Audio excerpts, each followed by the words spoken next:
सैयदा कायनात फातिमा तो ज़हरा सलामुल्लाह अलैहा उस बाग का फूल हैं जो ताजदार अंबिया सल्लल्लाहु अलैहि वसल्लम का बाग था। यही वजह है कि सैयदा कायनात का एक नाम ज़हरा है। ज़हरा कहते हैं फूल को, यानी आप सलामुल्लाह अलैहा गुलशन मुस्तफ़ा का वो फूल हैं जिससे आज सारा इस्लाम का चमन महक रहा है। और ज़हरा का एक माना सूरज और चांद भी है, क्योंकि आप का नाम ज़हरा इसलिए भी रखा गया कि आप मुस्तफ़ा की ज़हरा हैं।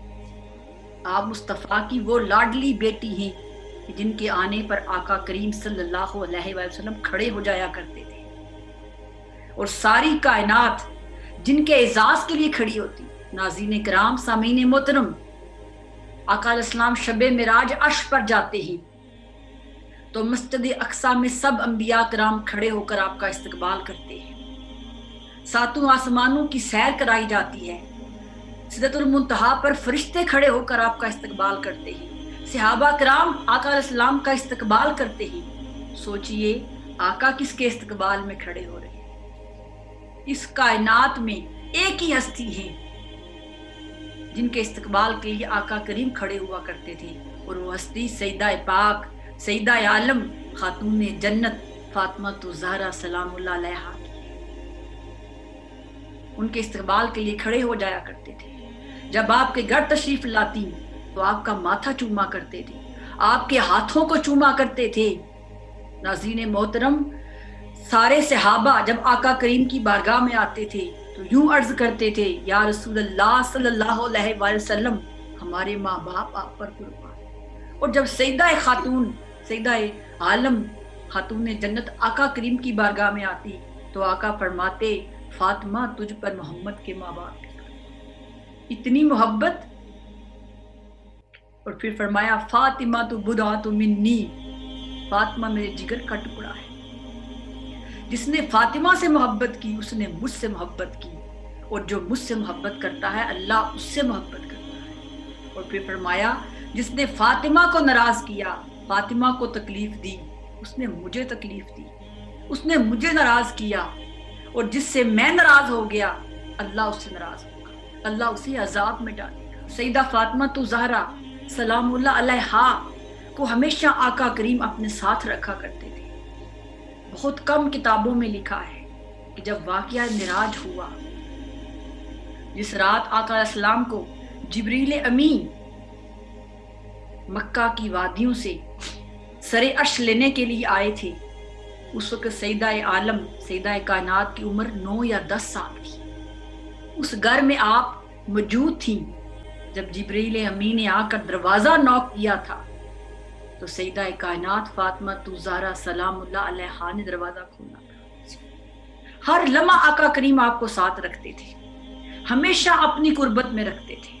गज़वा बदर था, गज़वा खंदक था, गज़वा उहद, फतह मक्का, सफर हदैबिया, हिज्जतुल विदा, हर मौका पर। और यहाँ तक कि जब आका इस्लाम का विसाल भी हुआ, जब अल्लाह के पास जाने के लम्हे भी आए, तो तब भी आका इस्लाम का सरे अनवर सैयदा पाक की गोद में, क्योंकि ये बारगाह बहुत बड़ी है। ये वो बारगाह है कि जिनके पास आने के लिए फरिश्ते भी इजाजत लिया करते थे। और सैयदा कायनात का मुकाम व मर्तबा को इंसान कैसे बयान कर सकता है कि जिनकी तहारत, पाकीज़गी, शर्म व हया, सखावत की गवाही कुरान मजीद दे रहा है। कुरान मजीद में अल्लाह पाक ने आपकी पाकीज़गी को, आपकी शर्म व हया को, आपकी सखावत को बयान किया है, तो कोई इंसान आपकी शान को बयान नहीं कर सकता। और सैयदा पाक की अजमत का, सैयदा पाक की अजमत को खुद आका इस्लाम ने बयान फरमाया। सैयदना अबू हुरैरा रज़ियल्लाहु ताला अन्हु रिवायत करते हैं कि आका इस्लाम ने फरमाया, आसमान के एक फरिश्ते ने हमारी इजाज़त नहीं की थी। उसने अल्लाह ताला से इजाज़त मांगी कि बारी ताला, मैं भी तेरे महबूब की बारगाह में जाना चाहता हूँ, मैं भी उनको देखना चाहता हूँ। तो अल्लाह पाक ने फरमाया, ठीक है जाओ, چونکہ اتنی بڑی بارگاہ میں جا رہے ہو، کوئی ایسا تحفہ لے کر جاؤ جس سے وہ خوش ہو جائیں۔ تو جب وہ فرشتہ، اب دیکھیے اللہ تعالیٰ کی محبت بھی دیکھیے اور اللہ تعالیٰ کے ہاں بھی سیدہ کائنات کا اعزاز دیکھیے۔ جب وہ فرشتہ زمین پر آیا اور آ کر آقا کریم کی بارگاہ میں حاضر ہونے کی اجازت مانگی، آپ نے اجازت دے دی تو فرشتے نے کہا یا رسول اللہ صلی اللہ علیہ وآلہ وسلم، آپ کے لیے خوشخبری ہے کہ آپ کی بیٹی کو اللہ تعالیٰ نے امت کی تمام خواتین کی سردار بنایا ہے۔ اور دوسری روایت میں آتا ہے کہ سیدہ فاطمہ الزہرا سلام اللہ علیہا جنتی عورتوں کی سردار ہے۔ تو ناظرین کرام، اللہ تعالیٰ بھی آقا علیہ السلام کی خوشیوں کا خیال رکھتا تھا۔ اللہ بھی جانتا تھا کہ میرے مصطفیٰ کو فاطمہ سے کتنی محبت ہے، کہ خود آقا علیہ السلام نے فرما دیا تھا فاطمہ میرے جگر کا ٹکڑا ہے۔